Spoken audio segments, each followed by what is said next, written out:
궁궐에는 두 종류의 문이 있습니다. 사람들이 다 보는 문, 그리고 아무도 몰라야 하는 문.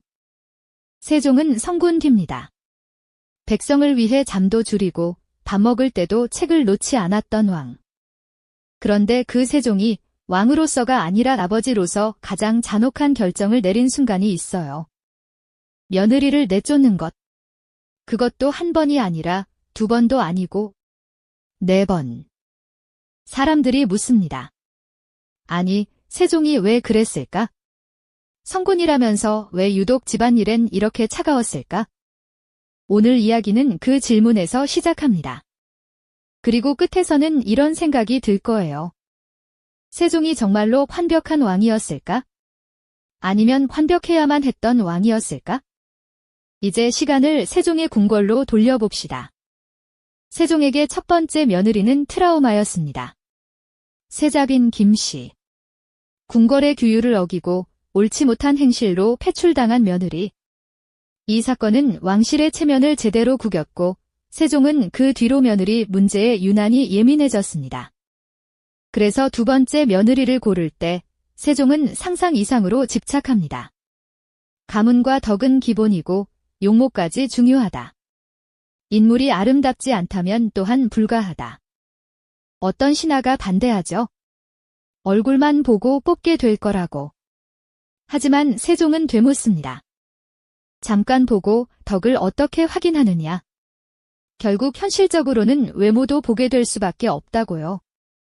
이 장면이 왜 중요하냐면 세종이 며느리를 사람으로 보기 전에 광조 시스템의 부품으로 보고 있었다는 걸 보여주거든요.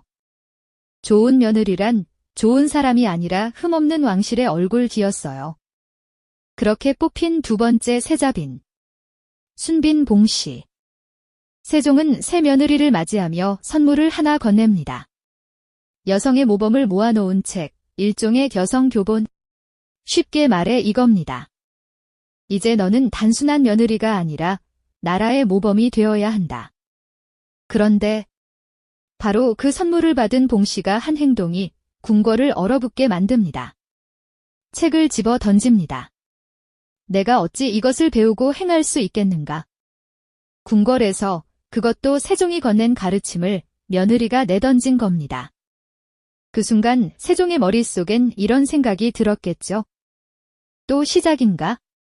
하지만 왕은 참습니다. 왜냐하면 세종에게는 왕으로서의 목적이 있었으니까요. 왕조를 이어갈 적자. 세자가 아들을 낳아야 합니다. 그게 조선입니다. 그런데 이상하죠? 세자와 세자비는 아이가 없습니다. 세종은 선택합니다. 세자에게 소시를 드립니다. 비상시에 대비해서 아들을 낳을 수 있는 여자를 들여 후계 위험을 줄이려는 겁니다. 그리고 여기서 비극의 스위치가 켜져요. 소실 권씨가 임신을 합니다. 세종에게는 기쁜 소식. 왕조가 이어질 가능성이 열리는 거니까요. 하지만 누군가에겐 그 임신이 선고였습니다. 순빈 봉씨. 봉씨는 말합니다. 권씨가 아들을 낳으면 나는 끝이다. 그때부터 봉씨의 행동은 더 거칠어집니다. 술을 숨겨두고 마시며 취해 돌아다니고 궁녀들을 함부로 대하고 궁궐의 물건을 밖으로 빼돌리고 심지어 임신 소동까지 벌어집니다. 여기서부터가 드라마가 아니라 진짜 막장 리얼지예요. 세종은 또 참습니다. 참는 이유는 단 하나. 내가 2번이나 며느리를 패하면 사람들의 눈과 귀가 놀랄 것이다. 왕실 체면이 무너진다는 말이죠. 세종은 왕입니다. 그런데 동시에 저론에 묶여있는 사람입니다. 멋진 말로는 민심, 현실적으로는 왕실 이미지. 그렇게 참고 결국 세종의 인내를 뚫고 들어오는 사건이 터집니다. 궁궐 안에서 떠도는 소문. 세자빈 봉씨가 궁녀 소상과 함께 잔다는 소문. 처음엔 설마였을 겁니다. 그런데 그 소문이 세자의 귀까지 들어갑니다. 세자 문종이 직접 확인하려고 움직입니다. 어느 날 한 궁녀에게 묻습니다. 너 정말 빈과 함께 자느냐? 이 질문 자체가 이미 공포예요. 궁녀는 왕실의 물건이고 세자비는 왕실의 얼굴입니다. 그 사이에서 무슨 일이 벌어졌든 그것이 사실이 되는 순간 왕실은 피를 봅니다. 그리고 밝혀집니다. 봉씨는 소상에게 집착했고 소상이 다른 궁녀들과 가까워지는 것조차 질투했고 궁궐 안에서 둘의 관계는 하나의 사건이 되어버렸습니다. 세종은 결심합니다.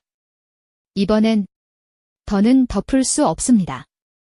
하지만 세종이 내리는 처분은 냉정하게 계산적이에요. 봉씨를 패출한다. 그런데 그 이유를 그 사건 하나로만 공식화하지 않습니다. 교지에는 다른 이유들을 적어 넣습니다. 질투, 자식 없음, 궁중 물건의 유출, 외간 남자 엿보기 같은 것들. 왜냐고요? 궁궐의 가장 더러운 비밀은 드러내는 순간 왕실 전체가 같이 더러워지기 때문입니다. 세종은 성군이지만 왕실의 체면을 지키는 데는 누구보다 철저한 왕이었어요. 그래서 진짜 이유는 기록 속에서 교묘하게 가려집니다. 사람들이 진짜 궁금해할 그 부분을 왕이 스스로 가려버린 거죠. 이게 바로 세종의 얼굴입니다. 백성에겐 위대한 왕. 궁 안에선 차갑게 체면을 관리하는 시스템의 관리자. 그런데 여기서 끝이 아닙니다. 사람들이 진짜 놀라는 건 이 다음이에요. 세종은 왜 며느리를 4명이나 내쫓았나? 세자빈 김씨, 세자빈 봉씨, 그리고 대군들의 아내들까지. 여기서 공통점이 보입니다. 대부분 광조의 안전과 직결된 이유들입니다. 병, 후계, 제사, 혈통, 그리고 왕실 이미지. 조선은 사랑으로 굴러가는 나라가 아니었어요. 가문과 혈통, 제사와 후계로 굴러갔습니다. 그러니 며느리는 사랑받는 사람 기 아니라 기능을 수행해야 하는 사람 기 됩니다. 세종은 그걸 누구보다 잘 아는 왕이었고 그걸 누구보다 잔인하게 적용한 아버지였던 겁니다. 그럼 여기서 질문이 남습니다. 왜 하필 세종이었을까? 다른 왕들도 똑같이 후계를 중요하게 여겼는데 왜 세종은 유독 며느리에게 차가웠을까? 내가 보기엔 이유는 하나예요. 세종은 나라를 관리한 사람입니다. 그리고 가족도 관리하려 했던 사람입니다. 정사는 물론이고 집안까지도 흠없이 운영되는 체계로 만들고 싶었던 거죠. 그 완벽주의가 백성에게는 혜택이 되었지만 궁 안의 누군가에겐 숨막히는 압박이 되었을 수 있습니다. 그리고 그 압박은 가장 약한 곳에서 폭발합니다. 침실, 질투, 소문, 스캔들. 완벽해야 하는 왕실에서 가장 인간적인 감정들이 가장 잔인하게 처벌받는 방식으로요. 여러분은 어떻게 생각하시나요? 세종의 며느리들은 막장이었을까요? 아니면 관벽을 강요받은 사람이 무너진 것뿐이었을까요? 성군이라 불리는 왕의 유일한 결점이 정말 결점이었을지, 혹은 그 시대가 왕에게 요구한 필연지였을지. 다음 이야기에서는 조선 왕실이 왜 유독 여성의 일탈에 잔인했는지, 그리고 그 일탈이 왜 늘 침실돼서 시작될 수밖에 없었는지, 궁궐의 규칙과 처벌 시스템을 더 깊게 파헤쳐 보겠습니다. 지금까지 조선의 숨겨진 이야기였습니다. 구독과 좋아요는 제작자에게 큰 힘이 됩니다. 시청해주셔서 감사합니다.